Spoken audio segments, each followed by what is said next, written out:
Ya ini meskipun di ruang musik ya, ini kita akan belajar mengenai bahasa Indonesia.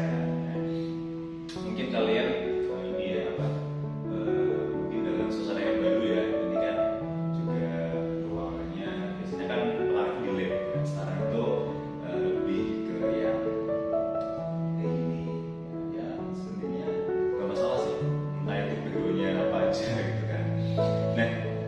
Kita kembali lagi untuk pertemuan kali ini. Arifin akan menjelaskan mengenai materi bahasa Indonesia. Kita masih dalam materi yang sama ya, dalam materi drama. Nah, kemarin ya, pertemuan minggu kemarin kita sudah membahas mengenai apa itu drama ya, apa itu drama, kemudian lebih ke ciri-cirinya, apa aja ciri-ciri dari drama itu, kemudian ada mungkin lebih ke jenis drama yang ada di masyarakat. Masih ingat? Ya, pasti sudah lupa. Oke, nanti kita akan membuka lagi ya, drama itu apa, kemudian ciri-ciri drama itu apa aja, kemudian juga ada jenis drama yang ada di masyarakat, tradisional itu gimana, kemarin kita sudah membahas. Nah, drama sendiri itu adalah karya sastra ya, karya sastra yang dibuat mungkin berdasarkan dialog, kemudian dialog itu diperankan oleh seorang tokoh atau aktris, kemudian dipentaskan. Kemudian ada ciri-ciri dramanya, apa aja ciri-ciri dramanya? Kalau sudah belajar yang kemarin, yang pertama, drama itu bersifatnya bercerita, kemudian diperankan oleh tokoh dan juga dipentaskan. Kemudian juga ada jenis drama yang tradisional, ada sandiwara, kemudian ada lakon, kemudian ada beberapa yang harus kita pelajari lagi. Nah, pertemuan hari ini kita akan meneruskan ya. Kita masih menggunakan buku bahasa Indonesia ya, yang buku teks revisi 2017 ya, masih menggunakan K13. Oke, kita langsung saja ya untuk membukanya di halaman berapa ini kita? Oke, kita di halaman 205 ya. Silakan nanti sambil menontonnya lalu juga buka di halaman 205. Nah, pada pertemuan kali ini kita akan membahas mengenai unsur-unsur drama ya.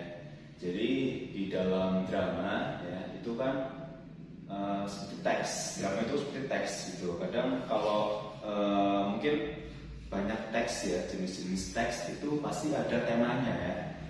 Puisi pun ada temanya, kemudian juga ada amanatnya ya. Puisi pun ada amanatnya gitu. Jadi sebenarnya drama itu hampir sama kayak teks-teks yang lainnya, ada temanya, kemudian juga ada amanatnya. Nah, yang membedakan apa ya dari teks-teks yang lainnya? Yang membedakan drama itu pada alurnya ya. Ada alurnya, kemudian ada penokohannya, ada latarnya, dan juga ada unsur-unsur yang lainnya. Nah, oke, mari kita langsung ke unsur-unsur drama. Nah, unsur drama itu kan berarti kan sesuatu yang ada di dalam teksnya. Ya, sama halnya kayak kita di sini. Ya. Di sini unsurnya apa aja nih? Ada gitar, ada drum, kemudian ada mic juga ada, kemudian ada salon, mungkin ada kabel dan ya lainnya. Gitu. Itu unsur-unsur yang terdapat di ruangan musik ini. Nah, bagaimana kalau unsur-unsur yang terdapat di drama? Ya, yang pertama itu ada alur. Ya. Mungkin kalau kalian sudah pernah belajar cerpen, kemudian sudah di SD mungkin sudah pernah dibahas mengenai cerpen mungkin drama. Nah, kali ini ada yang namanya alur yang pertama. Ya.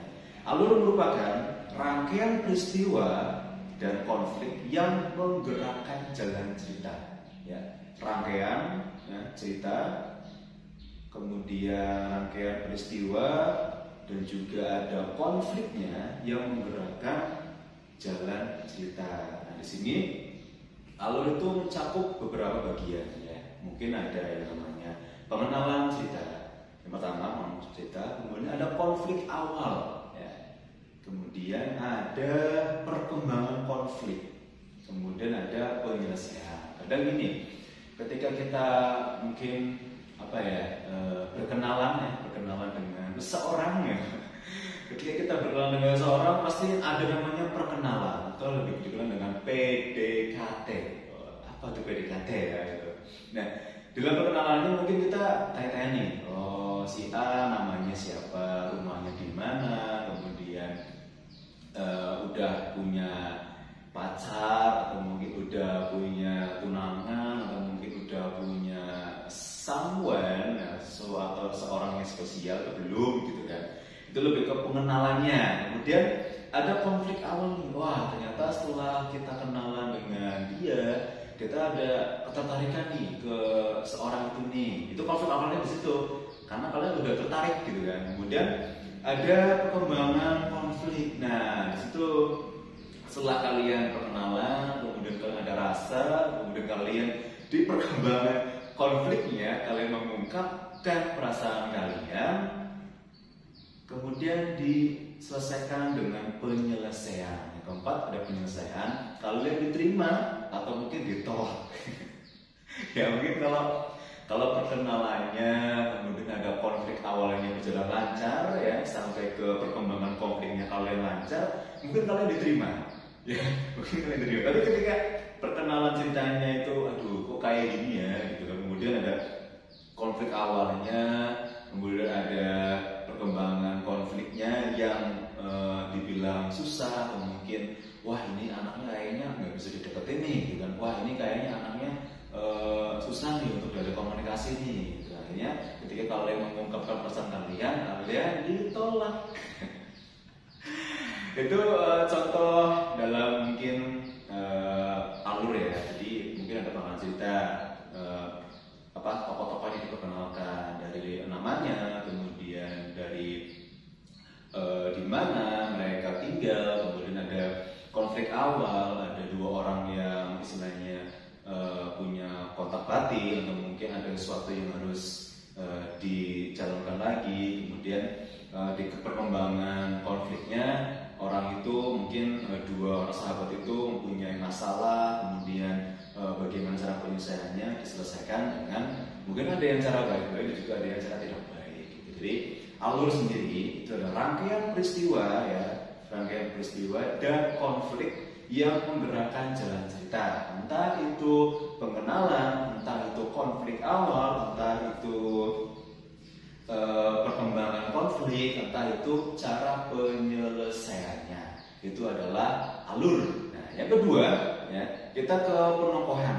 Wah, ini nih dalam penokohan mungkin kalian sudah pernah lihat lah ya. Mungkin kalau drama Korea mungkin ya, tokohnya wow gitu kan, cantik dan juga wah ganteng gitu kan, wah cubi, wah gimana gitu. Itu dari mungkin pandangan pertama kalian ke tokohnya, mungkin wah ini tokohnya kayaknya ganteng nih, wah kayak tokohnya ini sangat cantik nih gitu, wah sangat baik nih gitu kan. Nah di dalam penokohan ya kita bisa melihatnya ya, penokohan itu cara pengarang di dalam menggambarkan karakter tokoh. Nah di sini nih kita bisa melihatnya ya, di sini dalam penulis drama itu ada beberapa peran ya, ada beberapa mungkin penokohan ya, cara bagaimana pengarang menggambarkan karakternya. Di sini berdasarkan perannya ya, di sini ada berdasarkan perannya itu terbagi menjadi dua, ada tokoh utama dan juga ada tokoh pembantu. Nah di sini kalau tokoh utama itu tokoh yang menjadi sentral cerita. Kemudian kalau tokoh pembantu itu tokoh yang dilibatkan atau mungkin dimunculkan untuk mendukung ya, untuk mendukung jalannya cerita. Ya. Ini berdasarkan dari perannya. Kemudian ada juga berdasarkan segi perwatakannya. Di sini ada 4 ya. Kita bisa melihatnya. Yang pertama itu ada tokoh berkembang ya di sini. Jadi itu ada tokoh yang mengalami perkembangan nasib ya. Jadi itu nasibnya berubah ya. Nah, di sini nasibnya semula yang berwatak baik ya, kemudian menjadi yang buruk gitu. Itu menjadi tokoh berkembang. Kemudian itu juga ada tokoh pembantu ya, tokoh yang diperbantukan untuk menyertai atau mungkin mendukung atau mungkin melayani dari tokoh utamanya. Kemudian yang ketiga itu ada tokoh statis ya, tokoh yang tidak mengalami perubahan ya. Jadi tadi ada tokoh yang berkembang, sekarang juga ada yang tokoh yang statis ya. Jadi dia itu mungkin konsisten ya, konsisten dalam perwatakannya. Jadi dia tidak mengalami perkembangan karakter dari awal sampai akhir ya. Contohnya mungkin tokohnya yang wataknya baik dari awal sampai akhir pun dia kan baik gitu. Kemudian juga mengenai tokoh yang keempat, tokoh serba bisa ya. Tokoh serba bisa di sini tuh berperan sebagai tokoh lain. Jadi mungkin seorang raja kemudian menjadi seorang pengemis, menjadi seorang pengembara, menjadi seorang yang mungkin musafir ya. Gimana mungkin kehidupan di kerajaan itu sangat membosankan, selalu dilayani, kemudian makan ada, kemudian mungkin banyak banget pelayannya dan lain-lainnya gitu. Dia merasa bosan, kemudian terjun ke masyarakat. Bagaimana masyarakatnya itu menjalani kehidupan sehari-hari, gimana dia bisa menyamar sebagai orang pengemis, menjadi seorang pengembara, mungkin menjadi penjual, pembeli gitu. Kemudian di sini juga yang ketiga ya, setelah tadi ada tokohnya, penokohan, sekarang ada yang namanya dialog ya. Jadi dialog itu sendiri ada 3 elemen yang tidak bisa dipisahkan, yang harus ada di dalam sebuah drama. Di sini ada yang namanya tokoh ya. Dialog itu pelaku yang mempunyai peran ya. Di sini tokoh itu pelaku yang mempunyai peran. Kemudian di sini juga pelakunya bisa bersifat antagonis, bisa bersifat juga protagonis, bisa bersifat jahat dan juga bisa bersifat buruk. Nah, kemudian juga ada yang namanya wawancang ya. Wawancang itu dalam dialog atau mungkin percakapan itu harus diucapkan oleh tokoh ya dalam sebuah cerita. Kemudian juga ada karmagung ya dalam pertunjukan itu, petunjuk perilaku, kemudian juga ada tindakan atau mungkin perbuatan yang harus dilakukan oleh tokoh. Mungkin dalam naskah drama biasanya karmagung itu dijelaskan dalam sebuah tanda kurung yang dicetak miring. Nah, sini kita bisa melihatnya ya. Saya akan mencari contohnya di sini ya, di novel Kudasai karya Brian Krishna. Kita bisa melihatnya dalam sebuah dialognya. Ini mengenai tokohnya ya. Di sini nih kita bisa melihatnya ya. Mungkin lebih ke tokoh-tokohnya, kemudian ke pewancangnya dan juga ke Pramagungnya. Nah, di sini ya, ini novel yang bahasanya bukan bahasa formal ya, jadi bahasa yang mungkin biasa digunakan oleh remaja-remaja. Gitu. Di sini kita akan melihat di tokohnya nih. Saya akan mencoba untuk mencari ini secara acak ya, jadi nanti nggak tahu kayak apa ceritanya gitu kan. Di sini tokohnya, dialognya di sini ada. Apa aku harus benar-benar pergi sekarang? Tanya gue memastikan. Kemudian anak mengangguk. Nah, kamu gak akan melihat aku net gitu. Nah di sini deh di sini ada dialognya nih gitu kan. Anak menggeleng gitu kan. Gak Cak, karena aku tahu ini bakal menyakitkan melihat bagaimana di mata seorang yang aku sayang dia kini gak melihatku sebagai aku melihatnya gitu. Nah di sini tokohnya ada 2. Yang pertama ada Anet ya, panggilannya Net gitu. Net gitu. Kemudian juga ada Cakan gitu. Nah di sini apa aku harus benar-benar pergi sekarang? Nah, tanya gue memastikan. Nah, ini untuk wawancangnya, dialog atau mungkin percakapan yang diucapkan oleh sebuah tokoh, seorang tokoh. Ini tanya gue itu lebih ke wawancangnya. Kemudian Pramagungnya ya, ini Pramagung itu biasanya di tanda cetak miring itu tanda. Nah, di sini anak menggeleng gitu kan. Nah, itu yang disebut sebagai Pramagung. Jadi perilaku tokoh atau mungkin petunjuk, mungkin tindakan atau perbuatan yang harus dilakukan oleh tokoh gitu. Jadi di sini anak menggeleng. Gak Cak, karena aku tahu ini bakal menyakitkan melihat bagaimana di mata seseorang yang aku sayang kini gak melihatku sebagaimana aku melihatnya. Itu lebih ke apa ya? Ini kan tadi kan penggalanya itu bukan gitu kan, lebih ke mungkin kayak ke gestur gitu kan. Jadi ada tokoh, kemudian ada wancang, dan juga ada yang namanya Ramagung. Oke, kita lanjut ke yang ke poin keempat ya, itu latar. Nah di sini latar ya, keterangan mengenai ruang dan waktu gitu ya. Mungkin ruangannya di mana, kemudian waktunya jam berapa sekarang gitu kan, lebih ke situ. Nah, penjelasan latar dalam drama dinyatakan dalam sebuah pertunjukan ya. Bagian itu disebut dengan Ramagung. Jadi tempat kapan itunya itu lebih ke petunjuknya gitu. Kemudian latar juga dapat dinyatakan melalui percakapan para tokoh ya. Bisa juga diucapkan, wah pagi ini kita mau ngapain gitu kan. Itu lebih ke penjelasan seorang tokohnya. Nah, dalam pementasan latar dapat dinyatakan dalam mungkin tata panggung ya, atau mungkin tata cahayanya. Jadi kalau mungkin dalam teks ya yang tadi ini, yang novel ini mungkin latarnya itu hanya waktu dan juga mungkin tempat ya, waktunya kapan, kemudian tempatnya di mana gitu. Tapi kalau dalam drama, dalam pementasannya itu kalau latar itu tatanan panggungnya bagaimana ya, kemudian juga ada tatanan cahayanya.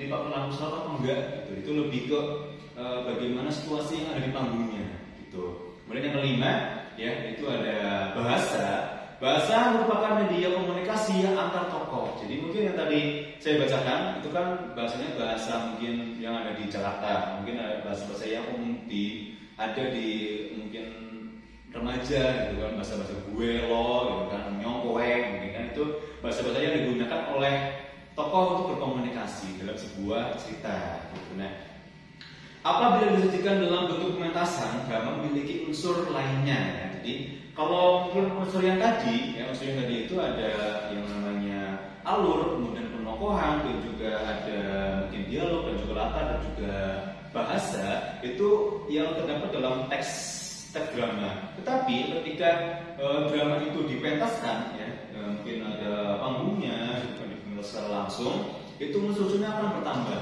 gitu. Jadi pertama itu ada panggung, pertama panggungnya bagaimana, kemudian ada kostumnya bagaimana, dan juga pencahayaannya ini lightingnya, kemudian juga ada tata suaranya, bagaimana komunikasinya ke mungkin tokoh yang pertama, bagaimana intonasinya, bagaimana pengolahan mungkin tinggi rendahnya nadanya, juga lebih ke dalam bahasanya. Jadi unsur-unsur dalam drama itu ada yang pertama adalah latar, alur.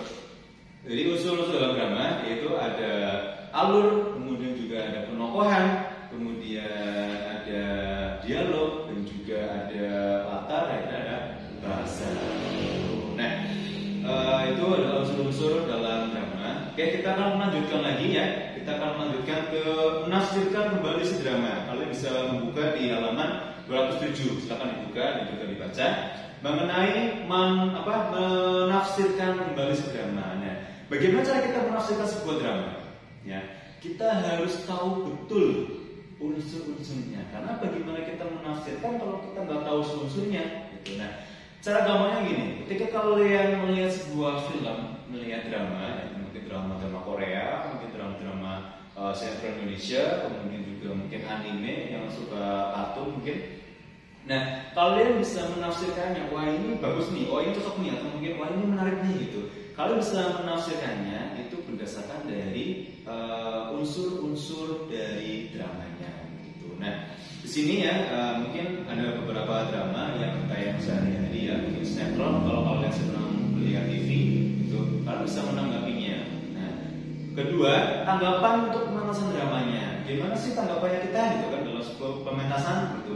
Dan mungkin kita bisa melihatnya ya melalui panggungnya menarik atau menarik, penataannya kita lihat di sini, kemudian juga ada drumnya, kemudian juga ada soundnya, mic-nya, itu bagaimana penataan dari panggungnya. Kemudian bisa juga dilihat dari imajinasi kita tentang ceritanya. Ini masuk gak nih cerita imajinasinya itu masuk apa nggak nih ke ranah kita gitu kan. Kemudian juga pesannya itu menarik apa enggak dalam pementasannya ini, dalam mungkin ruangannya begini, tatanan panggungnya, kemudian lightingnya itu masuk ke enggak nih ke kriteria kita gitu. Nah, di sini bisa kalian pelajari lagi ya, bagaimana cara kalian menafsirkan teks drama, kemudian juga pementasan drama itu bagaimana. Nah, setelah kalian sudah mengetahui unsur-unsurnya, kalian bisa melihat mungkin bagaimana kalian cara untuk menanggapi atau mungkin sebagai tanggapan dalam pementasan drama. Jadi kalian bisa melihat dari unsur-unsurnya, bagaimana prosesnya, bagaimana alurnya, bagaimana penokohannya, bagaimana mungkin dialognya, kemudian bagaimana latarnya, kemudian juga ada bagaimana dalam bahasanya. Gitu. Nah, mungkin itu saja yang dapat Pak Arifin sampaikan mengenai unsur-unsur drama, kemudian juga ada menafsirkan kembali isi dari sebuah drama, yaitu yang teks yang pementasan. Gitu. Nah, sudah saya sampaikan, semoga nanti kalian bisa belajar lebih lagi. Silakan buka aja bukunya ya, buku bahasa Indonesianya di halaman di halaman 205 ya, sampai di halaman 210 dan 11. Silakan kalian belajar lagi, verifikasi lagi, karena mungkin dalam proses pembelajaran di Arifin kurang jelas, atau mungkin kalau cepat dalam penyampaiannya, kemudian menonton terlalu berdata dan lainnya, itu memang kekurangan dari kelas sendiri.